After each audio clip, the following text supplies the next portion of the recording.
Let's see, this may be him now. Yes, there you go. So I want to quickly just give a quick introduction. Rabbi Litvin from Lexington, one of the few, I think, two rabbis born in the Commonwealth, comes back from the Louisville area, is now working as the director of the Chabad of the Bluegrass, working part of a larger Jewish organization, actually the largest worldwide Jewish organization, runs the Chabad for the Jewish Center at the University of Kentucky, a very busy leader in our state. He has a particular passion for Project Friendship, which provides clothing and accessories to persons of low income. They're hoping to distribute $5 million of apparel this year. He's also a chaplain with the Kentucky General Assembly, volunteers as a religious guide for inmates and hospital patients. But also in just all of his spare time, he is a father and husband and has five young children, which to me is just already a superpower. And so we're very excited to have you with us today and sharing. And we just really appreciate your time, especially as this month is such a busy time with the high holy days. So we just take these 45 minutes or so as a real value and gift. So my brother, the floor is yours. Thank you for being with us. Thank you. As of today, I have 3 4-year-olds. My oldest 3 are 10 months apart, and today is my twin's birthday. So I have 3 4-year-olds right now. If anyone here can wrap their minds around that, let me know how. Because anyway, so welcome. Thank you, Rob, for that great introduction. As he mentioned, this is the busiest month of the Jewish calendar, especially for a rabbi. My mom always warned me if I became a rabbi, I never get to take the Jewish holidays off. So, yeah, that's where I am. So we just finished the Days of Awe. The Days of Awe were Rosh Hashanah and Yom Kippur.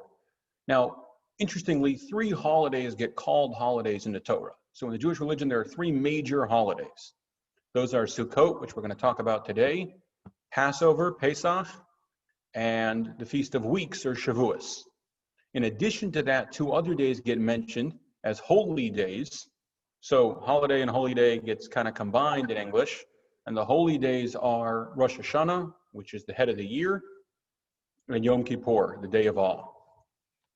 If you're biblically familiar, Moses came down after 40 days on Sinai and saw the golden calf, went back up to Sinai for 40 days, came back down and told the Jews they were forgiven, went back up for 40 days, and as proof they were forgiven, brought a second tablet. So that's Yom Kippur, which was yesterday.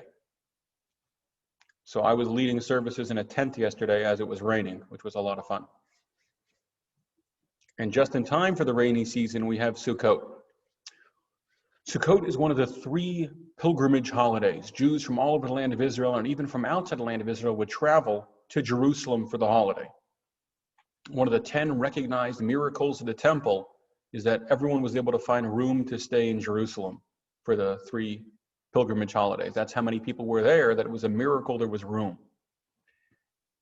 And Sukkot is possibly the happiest of the 3. Passover recognizes our exodus from Egypt.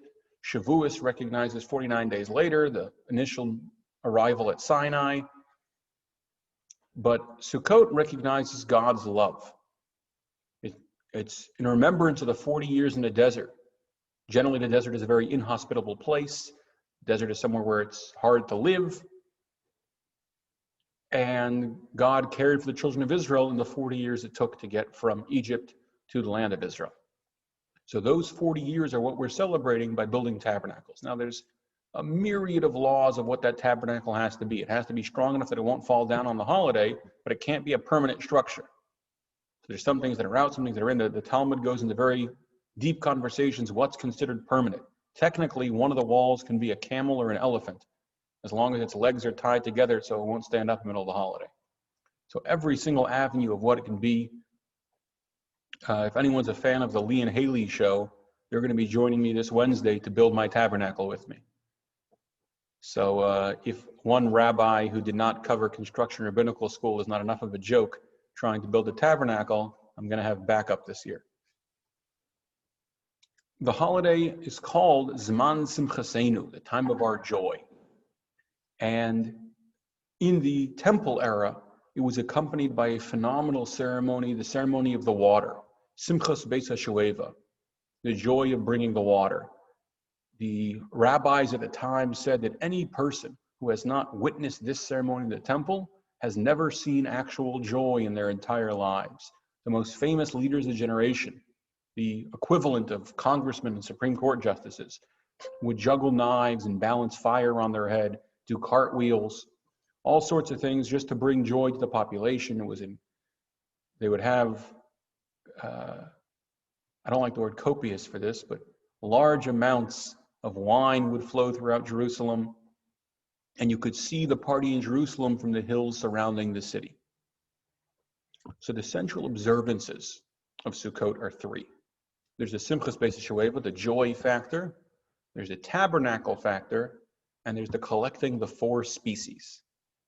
Now the four species are lulav, esrog, hadas, and arava, or in English, a palm branch, a myrtle branch, a willow branch, and a citron. I'm not talking about the European car. A citron is a lemon-looking, lemon-tasting, lemon-smelling fruit that costs between $90 and $350, $400. It's the most expensive lemon you'll ever buy. Interestingly, the day the holiday's over, it's worth 65 cents just like a lemon. However, it's the only article in the Torah, the only mitzvah that God says, take a beautiful fruit. So there are many who want to lock in and get the nicest one possible. Sort of like when you're looking at wedding rings, every rabbi who comes has to reject the first 2 or 3 out of hand to show that he's an expert in knowing what he's looking for. No dark marks, a perfect shape. And so the citron grows best in Calabria and Italy. So Italian esrog is like the Rolls Royce of esrogim. Mine will come from Italy, and that's the one that I'll share with the community. This year I have a whole new procedure on how to transfer a lulav from one person to another in the age of COVID. We're also building the sukkah 2 times larger than it's ever been before to enable the same amount of people to use the sukkah. So the Jewish Student Center provides the sukkah free access for all the students at UK. However, just more space is needed for social distancing. So we're building the sukkah twice as large as it was in previous years. Now, both the sukkah and the 4 species are along the same theme, and they tie very much into the joy theme. The 4 species are separated in many different ways. Willow, willow branch leaves look like lips. If anyone can picture a willow leaf. A myrtle leaf looks like eyelids, a closed eye. The palm branch, which is a strong, thick branch, looks like a spine. And if you cut open the citron, it has 4 sections inside, and it looks a bit like an actual human. It doesn't look like the heart shape that we know in our society, but it looks quite a bit like an actual heart. In addition, a palm branch gives off dates, but a palm branch has no smell that we associate with dates. I'm not exactly sure what dates smell like. A myrtle branch has a very positive smell, but it doesn't taste like anything. A willow branch doesn't give off a scent and doesn't have a flavor, and a citron both gives off a nice, strong, lemony flavor as well as taste. So it's compared to our 4 kinds of people in our society. One that's a taste he gives to others. A taste is something, if you taste good, you don't know it. A cannibal would know it, you wouldn't know it. So a taste is something that someone else benefits from. A smell is something you benefit from. So a smell is compared to being studious, being learned, being wise, and a taste is being kind. So a lulav is compared to one who is kind to others but doesn't learn himself, is not a learned person. A willow is compared to someone who neither gives to others nor gives to themselves in learning. A myrtle is compared to someone who's rather learned themselves but doesn't give to others. And a citron is compared to a person who both gives to others and gives to themselves through improving themselves. The remarkable thing is, though, that if you want to have the 4 species command, you need all 4 species. You'd think that, for example, willow branches, which don't give and don't benefit, were out of season, I could replace them. But the Torah specifically says all 4 need to be brought together. There's a theory in our society, if we bring the best and brightest together, we can remake society. The fact is, it's not true. If you want to improve society, you need to include everyone. You need to have a joint effort to make something happen. In addition, the sukkah, now in a normal year, one of the joys of a sukkah is that I don't build that big of a sukkah. And I'll have 25 students. Normally when we're inside the house and it's 75 degrees, each student is sitting on their own, probably on their phone, in their own little bubble. In the sukkah, normally, now this year will be a little different, but normally we're all huddled together. It's a little cold, it might be raining, and we're all crowded in a warm environment outside in the elements. So although we won't be crowding together this year, that same camaraderie takes place. I used to have a joke with my siblings growing up in Louisville. Every year of my childhood, it rained at least one night of Sukkot. My mom would always serve soup that night, and the game would be who could finish their soup before the rain fills it back up. So there's a camaraderie that eating in a booth brings. We're doing it together. You can have a meal with someone, you can be in the same room as someone, and there is no camaraderie. When the wind's blowing and the rain's falling and you're outside with someone else participating in this, being in a booth together. A booth is one of the 2 commandments. There's a commandment in the Torah of ritual bathing, of bathing in a ritual bath of more than 40 saw of water, which women who are able to become spiritually pure in today's day and age do once a month. Men who are unable to become spiritually pure in today's day and age technically would have to do it before they went to the temple, as we cannot go to the temple today. Some have the custom to do it occasionally. But the idea of ritual bathing is one of the 2 commandments that your entire body does. You use your hand to give charity. You use your ears to hear the shofar blast. Whatever that commandment is, it's one specific part of the body. But when you bathe, it's your entire body is underwater.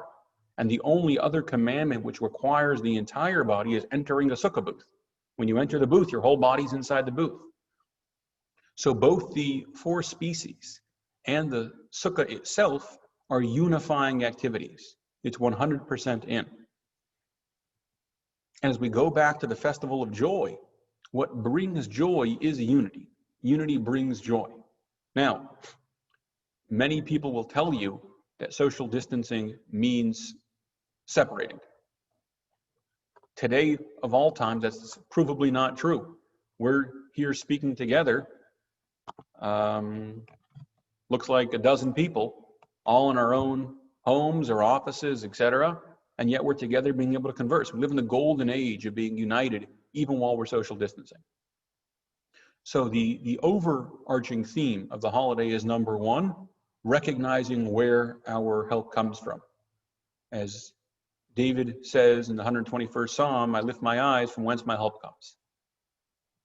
So knowing that help comes from God. Today, I live in a stone house. I have a front door with a deadbolt. You'd think that would protect me from harm. In the last month, personally, I had my life threatened by a white supremacist group who was unhappy with a public statement I made about Judaism. 2 weeks ago, a colleague of mine at the University of Delaware had his center burnt to the ground. The fact is that we aren't protected by stone walls. A student of mine asked me if he was in a car accident, is it a miracle he survived? I said, I think any time that I get into 3,000 pounds of steel and move at 90 miles an hour and arrive where I'm supposed to be at the right time safely, that's a minor miracle. There are thousands of miracles in our daily lives. So recognizing that these are miracles, recognizing the hand of God in our own life, that it's not, for example, the car we're in that protects us, because I'm sure all of us have seen something on the side of the road where someone was in a very strong steel box that none of us could break personally, and yet it didn't protect them as it should have. Rather, it's God that's protecting us, God that's watching out for us and protecting us from everything. That's also a unifying thing, that while one of us might be less susceptible to a mugging than someone else, one of us might be stronger than someone else, one of us might carry more firearms than someone else. From physical dangers, we all protect ourselves to the best of our abilities, but those abilities are different. When we recognize that what really protects us from danger, what really protects us from harm, is God. Now, that doesn't mean one doesn't have to take proper precautions. Judaism teaches you're not allowed to rely on a miracle, and there's a commandment in the Torah that says you have to watch out for your health. So, drive safely, don't go somewhere you might get mugged, etc. But realize that all these precautions, and I would note that as we look at a illness which is affecting people all over the world, we've seen the president of Brazil, who has the ability to take any precaution he wants, was diagnosed with COVID. There are major Hollywood stars. The idea, you would think that a disease like this would affect the poorest in society, who don't have now, and it has, and it's something we need to watch out for. But this shows that no matter what benefits you're able to take, you can't always beat the elements around you. So that recognition that the great equalizer is that we're all equal in the eyes of God, we're all brothers and sisters in the eyes of God. And our true deliverance comes from making a vessel, taking the proper precautions, and God filling that vessel with blessing, is the overarching message of Sukkot. One of unity, and that unity brings about one of joy. Before I dive into specifics, does anyone have any questions? I don't know how Rob wants to do this. Do you want me to keep going, pause for questions? What we'll do is we'll just allow, if someone's got a question, they can just put it in the chat room. Excellent. We'll Okay. let you keep going, and I'll monitor the chat. Excellent.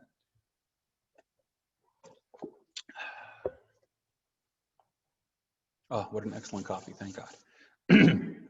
So, in addition to being the mother of 5 children, running the only kosher catering in central Kentucky, and being an educator at UK, my wife also found time to make me a coffee this morning because she's amazing. So as I mentioned, Sukkot is part of 3 holidays. It's often called in the Torah the 3 holidays, as I mentioned. And while each of them celebrates something specific, Sukkot is celebrating, as we said, the 40 years in the desert and God's protection. Passover, probably the most famous Jewish holiday, if not Hanukkah, celebrates the exodus from Egypt and the various miracles that happened then.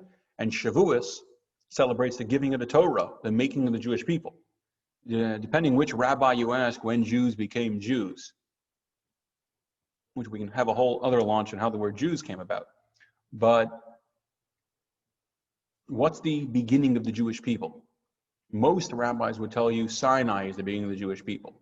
When the Jewish people accepted religious laws upon themselves, they became a people different from the nations that surrounded them, who didn't follow all the various laws of the Torah.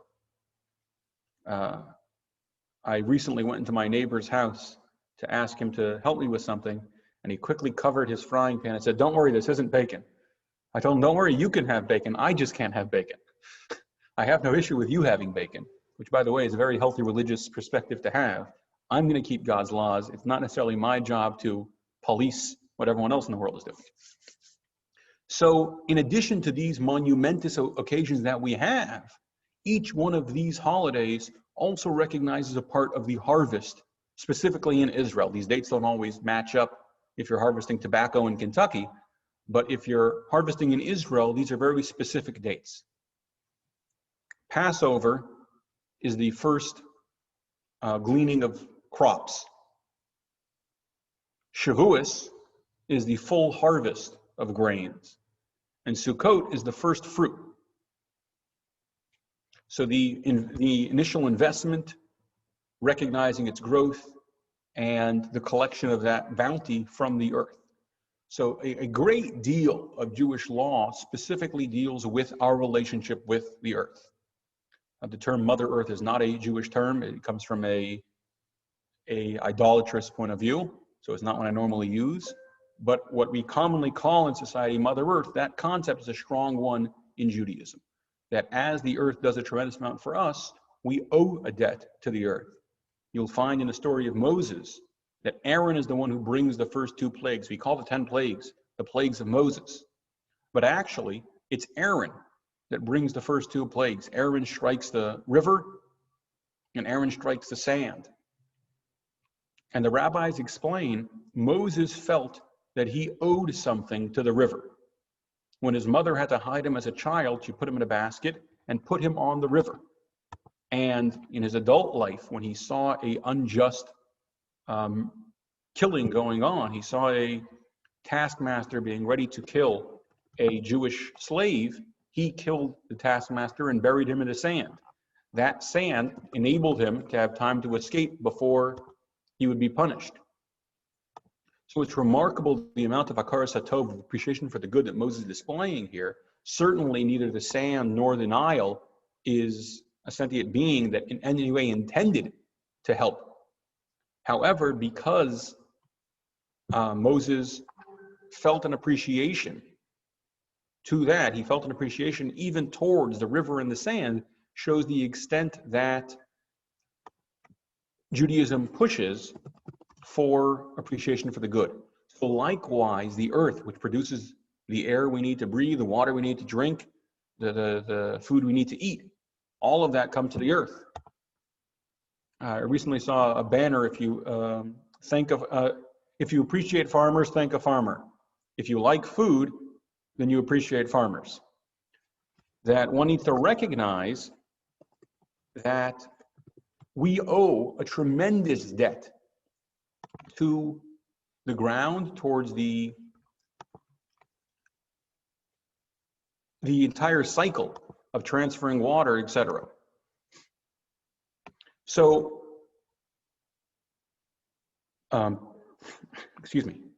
Sukkot in general is referred to as Chag HaAsif, the festival of ingathering. Modern expression would call Sukkot the harvest festival. Although in Kentucky, harvest festival brings to mind farmer in the dell and pumpkins and whatever. That's not exactly what is being harvested in Israel at this time, but the idea of a harvest festival. It's not only a physical concept because we are bringing in the late food, but it's harvesting from this entire month. I'm sure many of you can relate to, within your academic schedule, having overload periods. So we had the entire month of Elul, the previous month before Rosh Hashanah, is the month of repentance. People go to synagogue more. They're now, again, this is a normal year. There's huge investment. Then you have the 2 days of the high holiday, the 2 days of Rosh Hashanah. It's days where we look back at the past year and we do what's called a cheshbon nefesh, an accounting of your soul. Looking back at all your actions in the last year, seeing what was positive and what, God forbid, wasn't, and what work we need to do. Then you have the 10 days of serious repentance as we prepare for Yom Kippur. Yom Kippur in Judaism is a day where God decides your fate, if you should live or if you should die. And then we have Yom Kippur itself. We dress all in white, we don't eat or drink, and we spend nearly the entire day in synagogue praying. It'd be very easy after that experience to have a little burnout. I'm done with synagogue for a while. It might be easy to be overloaded and gain very little from that because there was just so much going on. So instead of backing down a little bit, Judaism throws in a third holiday. They throw in the holiday of the ingathering. Lubavitcher Rebbe, my personal mentor and one of the foremost leaders of world Judaism, actually, whose picture is behind me if I move my head, he said that what could be accomplished through joy is more than could be accomplished through all the tears and praying of the high holidays. The festival of the ingathering is trying to take a moment. Now, it's a much less pressure holiday. You're sitting in a booth, you're having a l'chaim, a drink or two. For those of you who are over 21, I am not in any way encouraging underage drinking. And you celebrate with your friends. We do every year a pumpkin spice night in the sukkah, because I'm a big believer in pumpkin spice. If any of you have a dislike for pumpkin spice, it's rooted in misogyny. I'll be happy to explain it at the end of the class. But I'm a big lover of pumpkin spice, and my coffee isn't yet, I'm not yet there in my season. And we have fun nights. We have shakes in the shack and pizza in the hut and all various fun themed ideas because it's the festival of joy. And what you're supposed to do is take a minute to breathe. I had an incredible experience this Yom Kippur. As I said, I'm the only one who has to work on Jewish holidays. We had a 600 square foot sanctuary that I built outdoors with open air and social distance seating and measuring each chair to make sure it's 6 feet apart from the next one and putting out masks and all sorts of things that I had to do.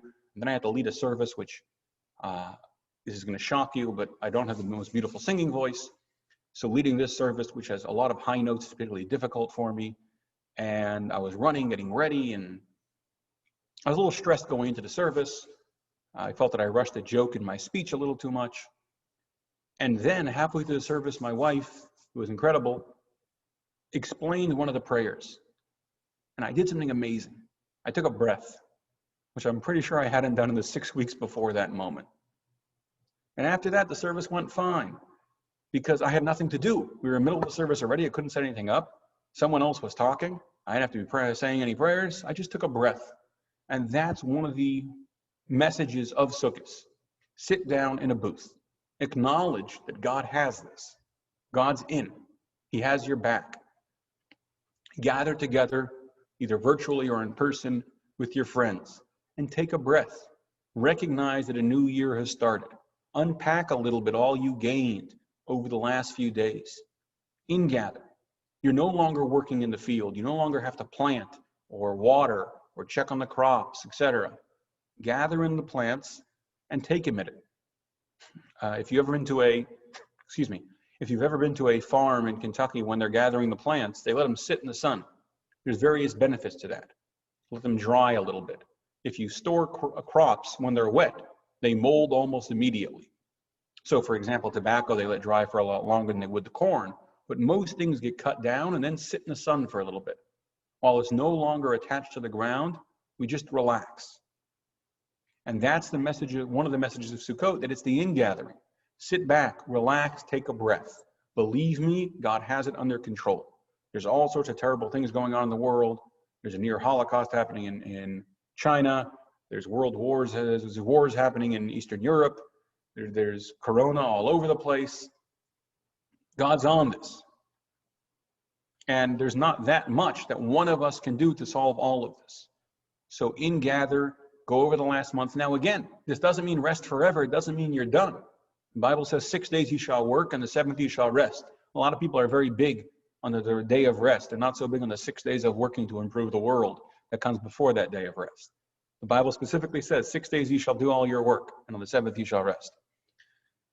So it doesn't mean that I'm not going to start working the second Sabbath is over. It doesn't mean that I'm not going to continue pushing myself and trying to gain and trying to change the world after Sukkot. But ingather. If you're planting and planting and planting, you don't benefit from those plants. At a certain point, you need to gather. You need to look back at where you are. Any good mountain climber will tell you that the idea never look down is not a thing. Don't look down when you're on a slope. When you get to a plateau, look down. Look at your accomplishment. Acknowledge where you are on the mountain. We've all got a climb we've got going. I'm not going to quote Miley Cyrus here, but we've all got a mountain to climb. And it's important at times to take a breath. And that's one of the key messages of Sukkot, after the most turbocharged busy month in Judaism, to just have a pumpkin spice coffee, call mom, ask how she's doing. Okay, maybe that's a little stressful. But take a minute for yourself and acknowledge a moment that is needed.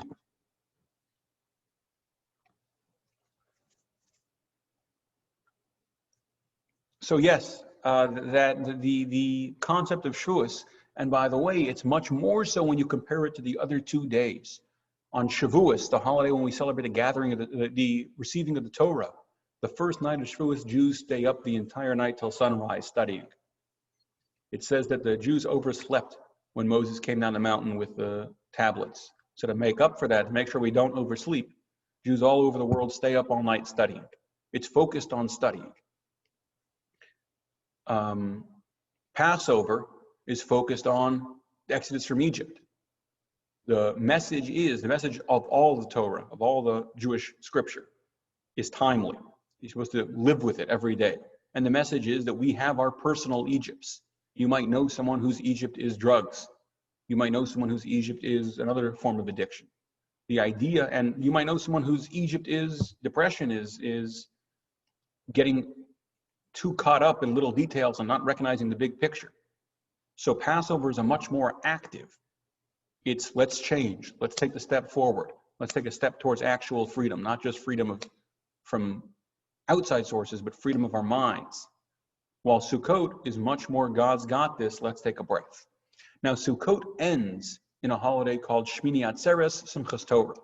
The last day of the holiday, we begin reading the scripture anew. So in Jewish communities all across the world, every Monday, Thursday, and Saturday, they read a portion from the Torah. Now actually, chapter and verse, which is how almost everyone today talks about scripture, was invented in the original Greek translation. So in the original Hebrew, there was no chapter or verse. There were no periods. You had to memorize where the periods were.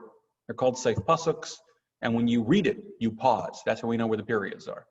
So the idea of chapter and verse wasn't there. It was split up rather into portions. So the first portion is Genesis. The second portion is Noah. The third portion is Go For Yourself, as the name of the portion is. God telling Abraham to leave his father's house.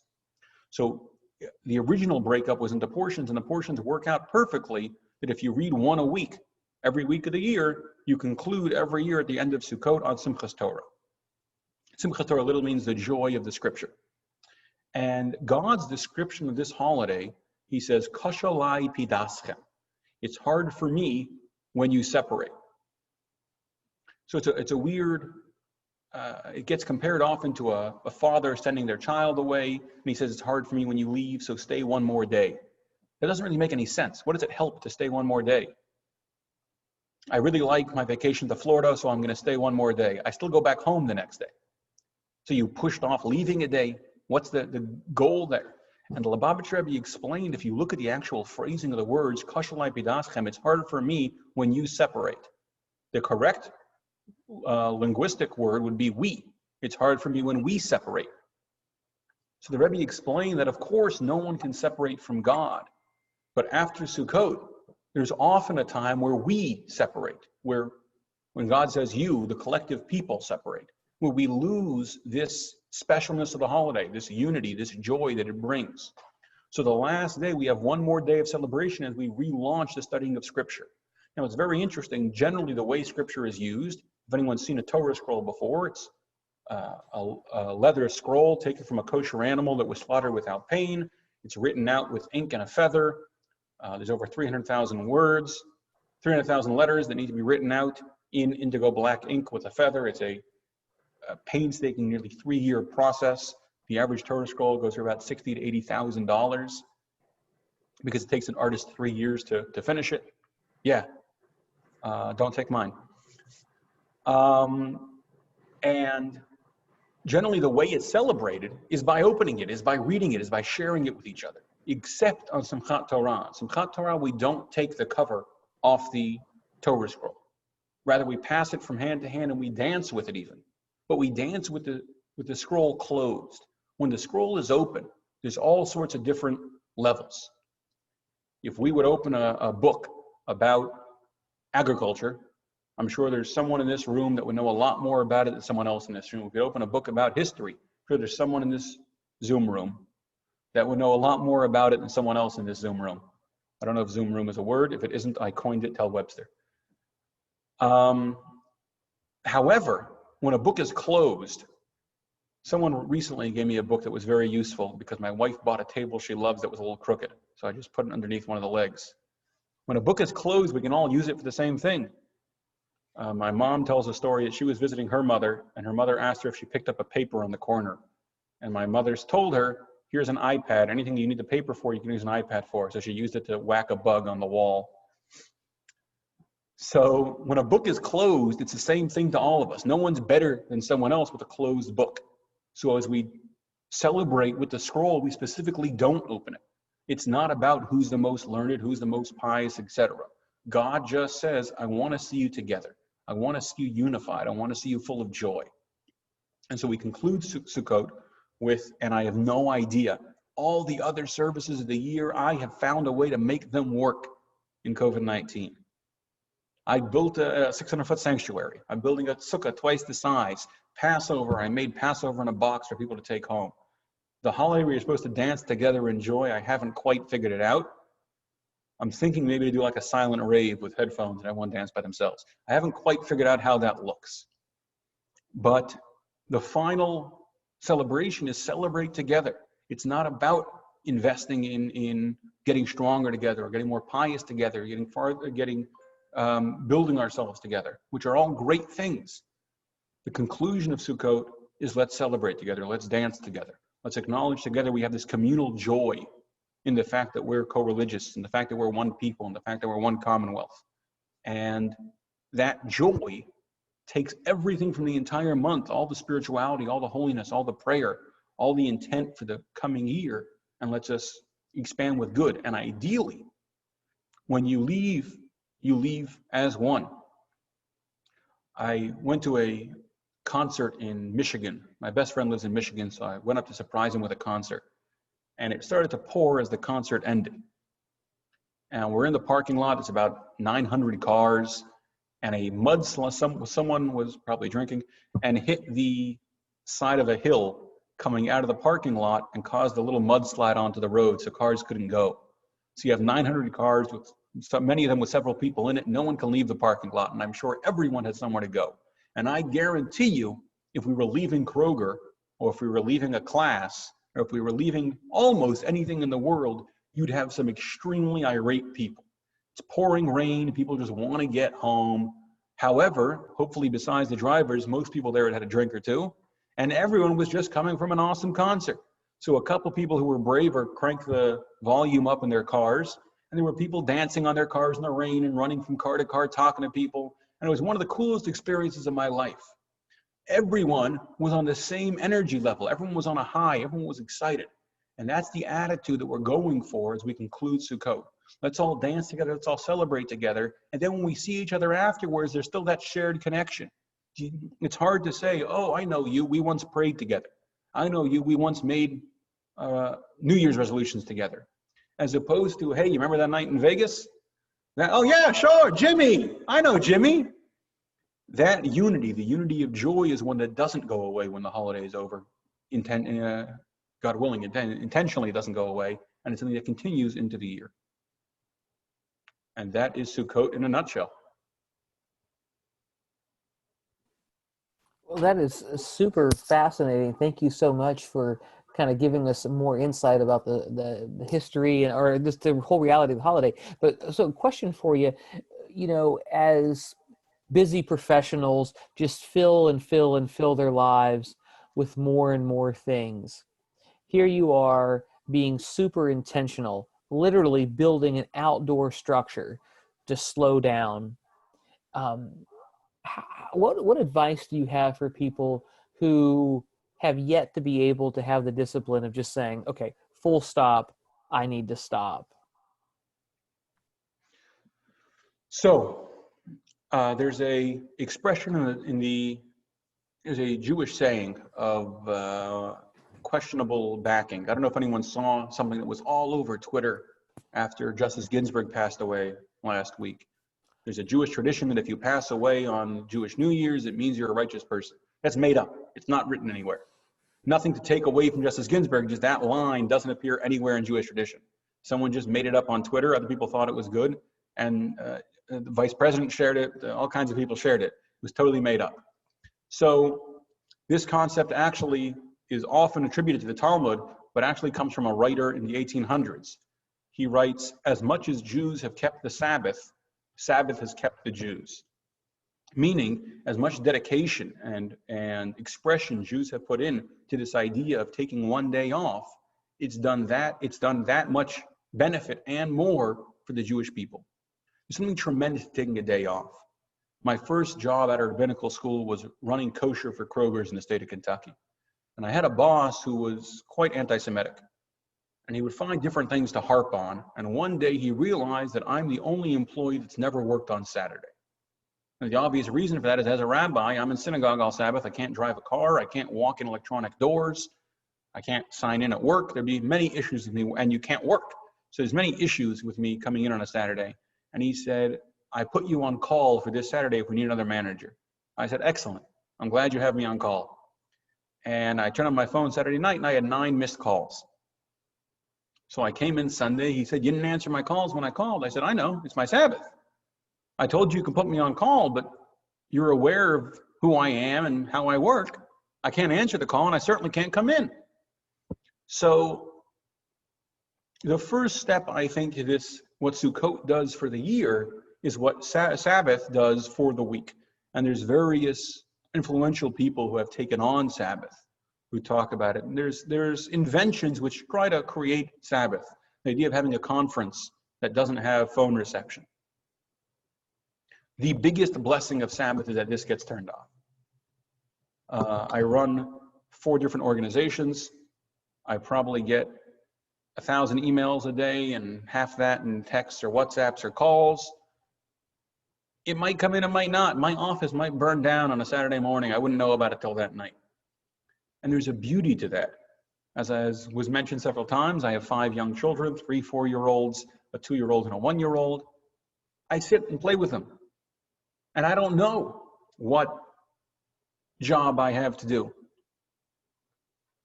There's a term which has been co-opted to mean one specific thing, Netflix and chill.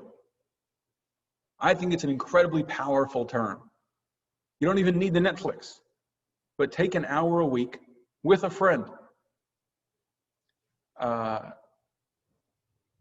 Choose a television show. Choose a board game you both like. And the most important thing, go in a basement, turn your phones off. I guarantee you whatever Trump did this morning can wait another day. I guarantee you your best friend's issue with that guy from 6 months ago can wait another day.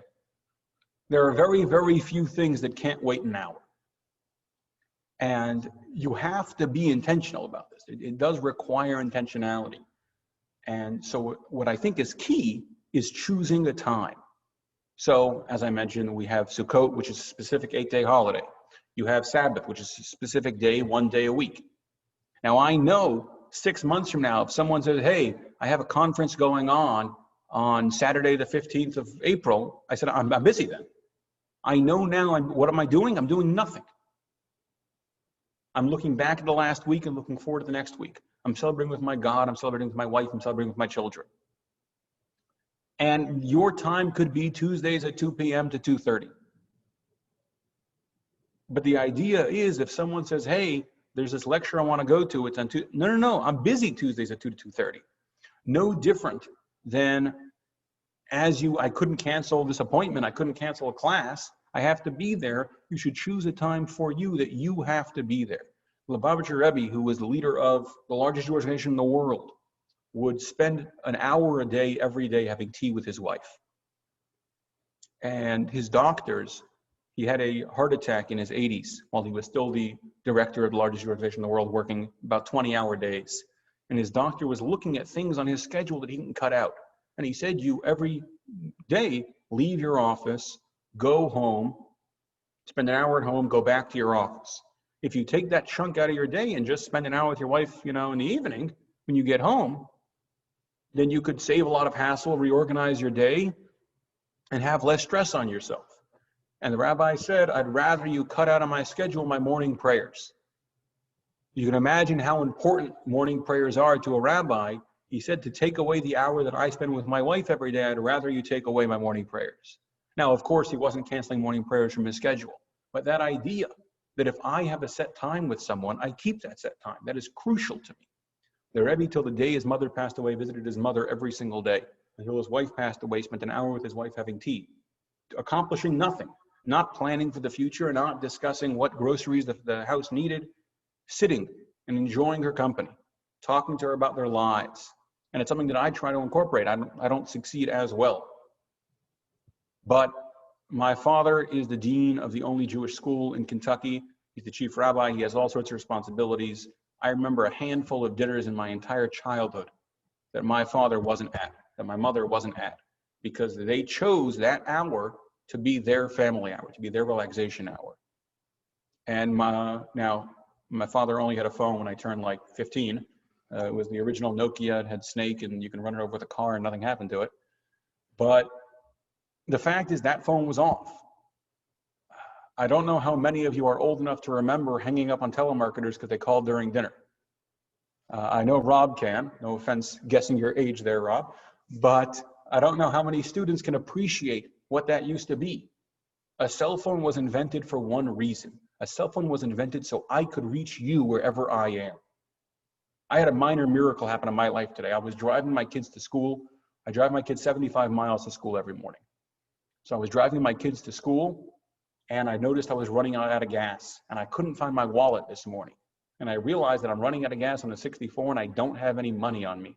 And I look around the car and a miracle happened. I found my wallet, which I was looking for the whole morning. I had left it in the car. So it was a minor miracle in my life. And I was able to buy gas. But that concept that if I was stuck, I have a cell phone. I can call for help.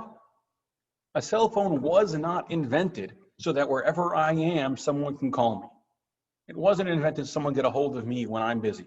It was invented I can get a hold of others. And somehow phones have become an almost leash that wherever I am, I'm connected to work. Oh, it's no problem. I'll reach out to him on his cell. I know he's on vacation. He's not in the office. Or I know it's not class right now, but it's no problem. I can reach them. I don't believe that was the original intention of cell phones. And I think it's a misconception that many of us have.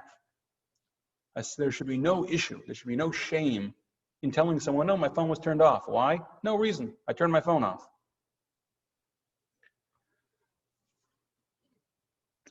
So the answer in short is it takes intentionality. It doesn't have to start with a day or a week-long holiday. It can start with a half hour. But what it takes is intentionality. I greatly appreciate the freedom of that, the idea of even if it's just a half hour, kind of starting and being very intentional. And just that powerful line of there's just no shame in turning that off, and how countercultural that is in really kind of the cultural spirituality of busyness and how that deems you important. Today you've given us just a lot to think about. I really appreciate this. Are there any other questions before we wrap up here? Anybody from the Zoom room? We're going to trademark that now. Well, I think you've given us... I'll conclude quickly with one story. If any of you know now, this will really tell you how old you are. If any of you know who Sean Combs is, or Puff Daddy, or P. Diddy, or whichever other name he's going by now, like you can really tell what decade someone's from by what they think this gentleman's name is. He once called up his lawyer, Ben Brafman, who's one of the major lawyers in Manhattan, is an Orthodox Jew, after Sabbath, and said, I'm sending you a check. And he sent him a check for 80 grand out of the blue. So Ben said, what's this about? And he said, I had a friend over, another very wealthy musician, and I was telling him about you. And he said, your Sabbath thing is a joke. And I said, here's what I'm going to do. I'm going to call my lawyer's cell phone right now 10 times. Okay, I'm his top client. I give him millions of dollars of business every year. I'm going to call his cell. It's an emergency 10 times. If he answers any one of those times, I'll give you $800,000.